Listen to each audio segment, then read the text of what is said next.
Charlie Javice was once the darling of fintech, hailed as a visionary founder on a mission to fix student financial aid. Her company, Frank, promised to simplify the FAFSA process and help millions of students access college funding. Javice's story, young, brilliant, and socially conscious, captivated investors and the media alike. She became a fixture on 30 Under 30 lists, her narrative perfectly fitting Silicon Valley's hunger for disruptive heroes. Few questioned her claims as Frank's user numbers soared, at least on paper, but behind the scenes, the pressure to deliver hypergrowth was mounting. Javice knew that in the startup world, big exits demand big numbers.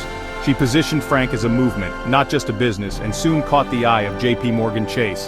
The bank, eager to reach young customers, saw Frank as a golden ticket. The stage was set for a deal that would make Javice rich and test the limits of her ambition. But the truth behind Frank's success was about to unravel. In 2021, JP began acquisition talks, enticed by Javice's claim of 4.25 million student users. This number was the linchpin of Frank's $175 million valuation. But in reality, Frank had fewer than 300,000 users.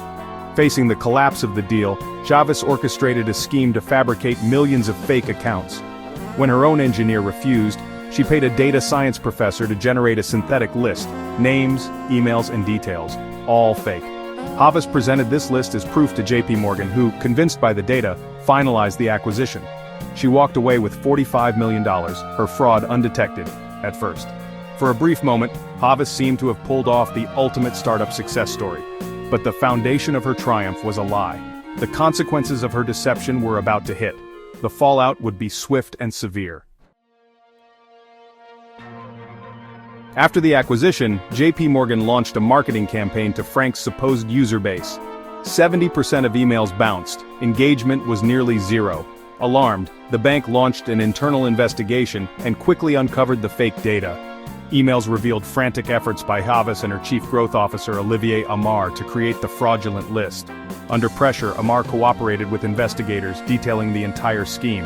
JP sued Javice for fraud, laying out the deception in detail.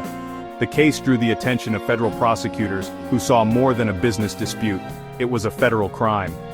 Javice's reputation collapsed overnight. The once celebrated founder now faced criminal charges and public disgrace. The web of lies had fully unraveled. In April 2023, federal prosecutors charged Javice with wire fraud, bank fraud, and securities fraud. The evidence was overwhelming: fake data, damning emails, and Amar's testimony. Javice pleaded not guilty, claiming she was overwhelmed, not criminal. At trial, prosecutors painted her as a calculating fraudster. Amar testified against her.